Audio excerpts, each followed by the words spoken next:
Welcome back to my channel. So this is Aaron and welcome to Project 8. So ngayon, magpapalit tayo ng floater dun sa ating floater gauge sa gasoline ng ating motor. So ito yung floater ng gasolina para at least kita natin yung indicator kung gaano kadami yung ating gasolina or natitirang gasolina bago tayo mag-refill. Okay, so i-share ko lang kung paano ko i-check muna bago palitan. Okay, so dito kasi sa ating fuel indicator, so pag ito, bagong palit ko lang ito. So pag once na na-on natin, okay, check natin kung gumagana. So, although ito kasi meron ng laman, marami na yung laman ng gasolina doon sa loob. Problema lang is hindi siya gumagalaw. So, kahit marami na yung gasolina doon sa loob, yung ating fuel indicator ay hindi gumagalaw. So, paano ba natin ito i-check kung saan yung mayroong problema? Pakita ko sa inyo kung paano ko i-check yung linya muna. Okay? So, tingnan muna natin. Tanggalin muna natin ito. Yung wire. So, dito meron tayong tatlong wire. So, merong green. Yung green dito is pinaka-base. Merong yellow. So, medyo madumi na. Hindi na masyado makita yung kulay. So, green, blue yung sa gitna, at saka yung yellow. So, bago yan, i-test muna natin kung itong linya na to is gumagana o hindi. So, ang kailangan natin dito is kahit anong wire na merong continuity. So, ito yung gamit ko ngayon is yung alambre, GI wire. So, ang isusuksok natin yung itong alambre na to dito sa green. So, hindi siya yan. So, green, clip ko lang. Yung isa pa pala is kahit saan dito. So, check natin. So, kailangan pa natin yung isa. So, pulutulin na lang natin muna. Ayan. So, try natin. Like example, dito yung isa sa yellow. So, clip natin yung pinaka-base, which is nasa green. Then, try natin. So, kung ano yung kung gumagalaw doon sa ating panel. So, ipanda rin muna natin yung motor, switch on natin. So, hindi siya gumagalaw. So, yung green at saka sa yellow, ididikit ko dito. So, yun, gumalaw siya. So, kita nyo guys, nung yun, tinanggal ko yung connection, so bumaba siya. Tapos, nung dinikit ko yung green saka yung yellow, so, kumataas. So, meaning, yung connection natin dito is okay. So, yung may problema na dito is yung floater. So, hindi kasi napapakita ng good indication kung saan na yung level ng ating gasolina. So, itry natin yung next. So, yung next naman is yung isang alambre. Ilalagay natin dito sa gitna, which is yung blue. Yan. Try natin ulit. Idikit natin dito at saka titingnan natin doon sa gauge. Okay, so naka-on na. Ididikit ko dito yung, i-connect ko yung blue at saka yung green. Tingnan natin kung ano yung gagalaw. So, hindi siya gumalaw. Yan. Hindi lang siya gumalaw. Pero at least yung indication ng kanina, yung sa yellow at saka sa blue, sa green is okay. So, I think yung pinaka nito is syempre connected to sa floater. So, yung floater na ang bahala kung ano yung modulation niya nito. So, okay. So, try natin na maglagay ng bago floater. Okay. So, na-check na natin. Tanggalan na natin ito. So, okay na yung checking natin. So, next is maglalagay tayo na floater. So, i-connect natin ito kasi i-connect natin dito. Try natin kung magkapareho yung ayun, parang baliktad.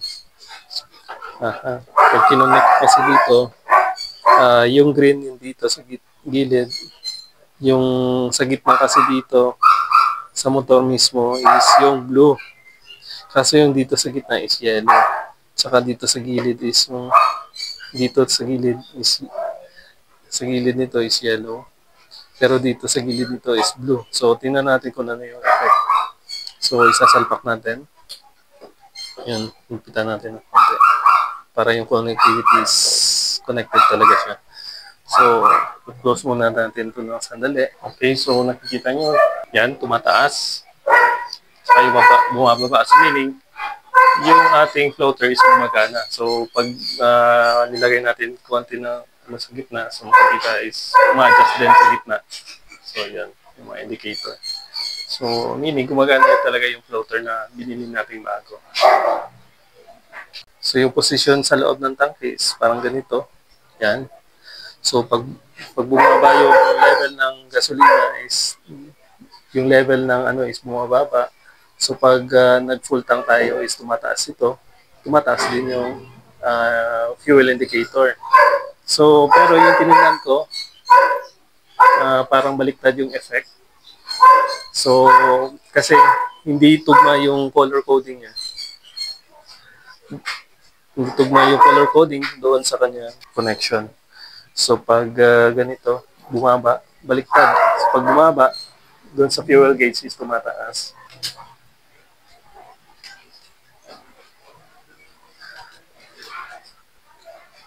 Yan, tumataas. Pero pag nag-full tank tayo, for example, syempre yung floater is pataas dito. Yung indicator doon is iba naman. Parang bumababa. So, baliktad. So, anong gagawin natin? So, yung gagawin natin is, syempre, yung gagawin ko is, babaliktarin ko rin ito sa loob. So, babaliktarin ko to sa loob. Yan. So, ibaliktarin ko to. So, tanggalin ko to. Tatanggalin ko yung yellow, tsaka yung blue, tsaka baliktarin silang dalawa. So, try natin. Okay, so gagamit tayo ng mga tools na bagay. So, yung yellow, tsaka blue. So, uunahin ko muna is blue. Sabay hatak. Pwede siya mahatak sa loob. Okay, so yan. Unti-unti na lumalabas. Yan ang isa pa. Try natin. Saan pwede.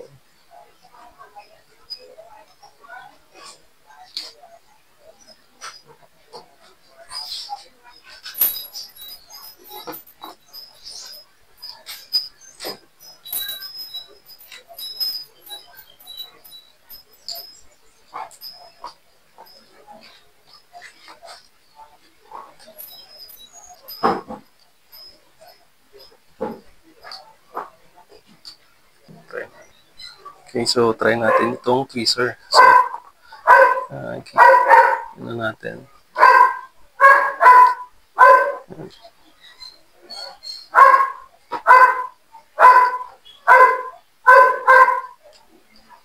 Yun. Unti-unti na matatanggal yan. Yan. Kasi, hindi kasi ito basta-basta natatanggal because parang merong lock na maliit. So, kita niyo yung maliit na lock. Yan. So, kailangan i-press nyo to para matanggal yung lock ma-unlock. So, yung gagawin ko sa ngayon is ibabalik ko yung lock. I-ano ko lang ng konti. Para in case na ipalit ko na maglalak na siya. Ganun din yung isang color yung color na blue. Yan. Ano ko ng konti. Yan. Kita na. So, yung papalit ko, yung original na makulay is nasa gitna yung yellow. So, ngayon is ilalagay ko na siya sa gilid. So, unahin ko ilagay yung blue. Blue sa gitna. Yan. So, paglagay ko yan is ganito.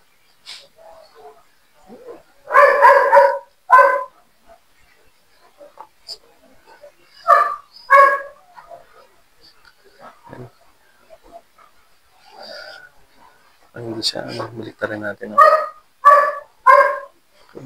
Yeah.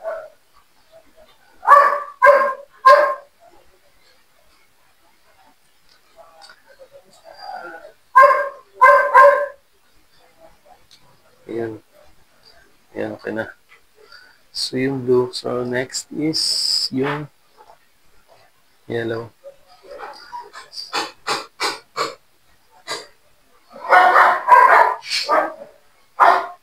Ayan. Ayan.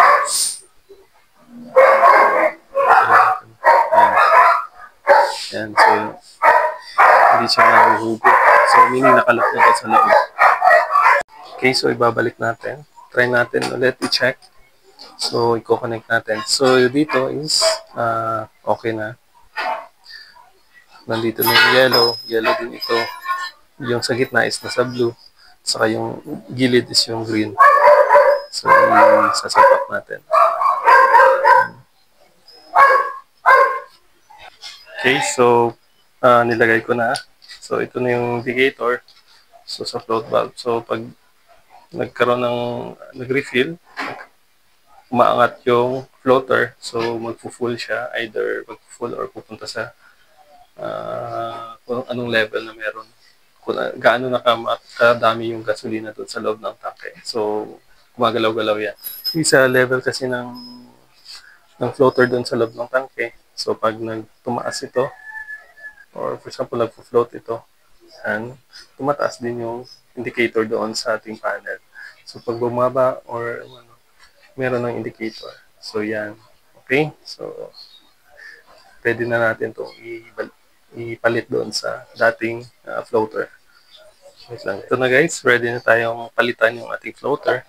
So, before that, kailangan muna nating patayin yung ating ignition switch. So, i-switch off muna natin yung ating motor for safety. So, next is, syempre, di ba, natanggalan natin yung wirings. So, ito is, ang gagawin natin dito is, i-unlock natin to. Ayan.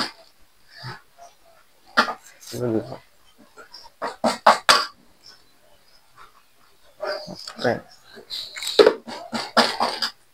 Tandaan lang. So, natanggal na yung, unti-unti na yung natatanggal yung lock.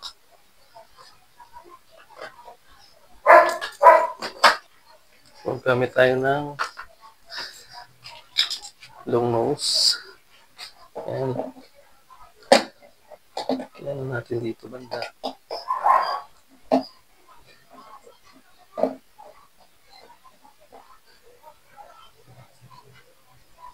Ayan.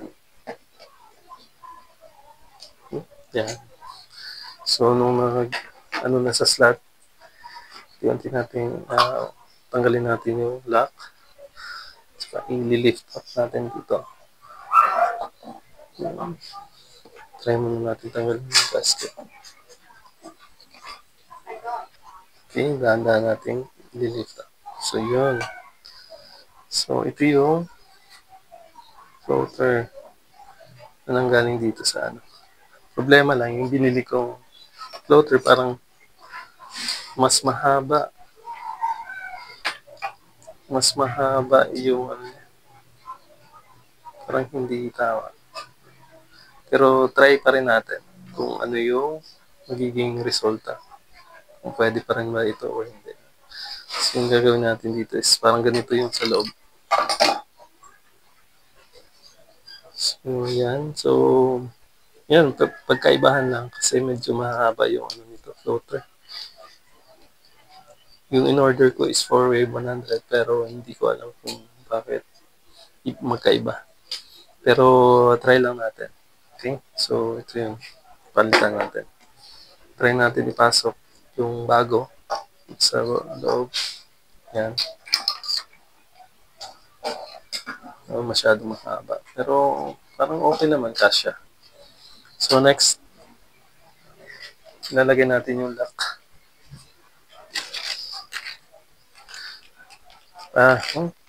Meron pa pala akong nakalimutan. Hindi ko pa pala nalagyan ng gasket. So maglalagay muna tayo pala ng gasket. So tanggalin muna natin ulit yung gasket kasi una na dito sa.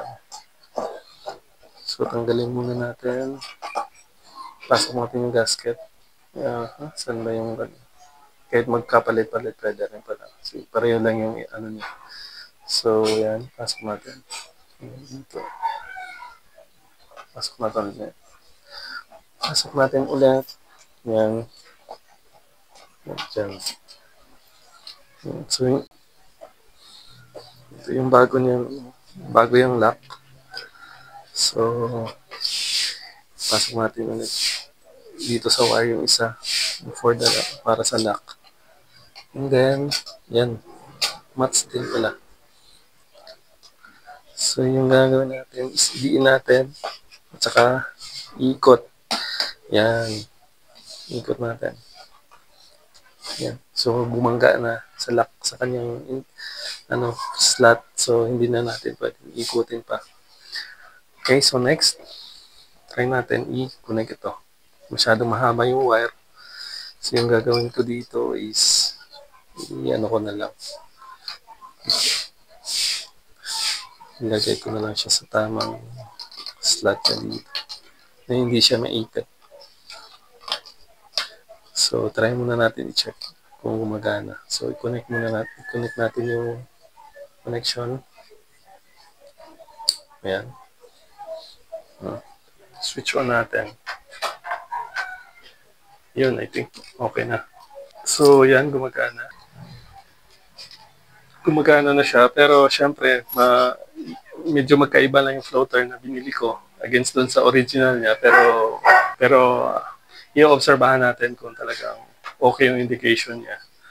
Saka accurate doon sa level ng ating gasolina doon sa loob ng tangke. So, ito na yung ating nagawang pagpalit ng ating floater. So, yung gagawin ko dito, syempre, is ilalagay ko sa tamang lugar para at least hindi ito maipit. So, hindi rin ito magkakaroon ng shortage o short circuit or parang magkakaroon ng grounding. So, yan. Pwede naman iipit ko yan dyan. Tsaka try kong i-close yung ating upuan kung pwede siya. Yan, okay naman. Okay, so tapos na yung ating pagpalit ng ating floater dun sa tangke ng ating gasolina ng ating motor. So makikita na natin yung indicator na gumagana na siya. So malalaman na natin kung ano na yung laman ng ating tangke. So saang level na siya, either nasa gitna or full na ba or empty. For more videos and content like this, please don't forget to hit the like button and subscribe to my channel. Thank you for watching and have a nice day. Bye-bye.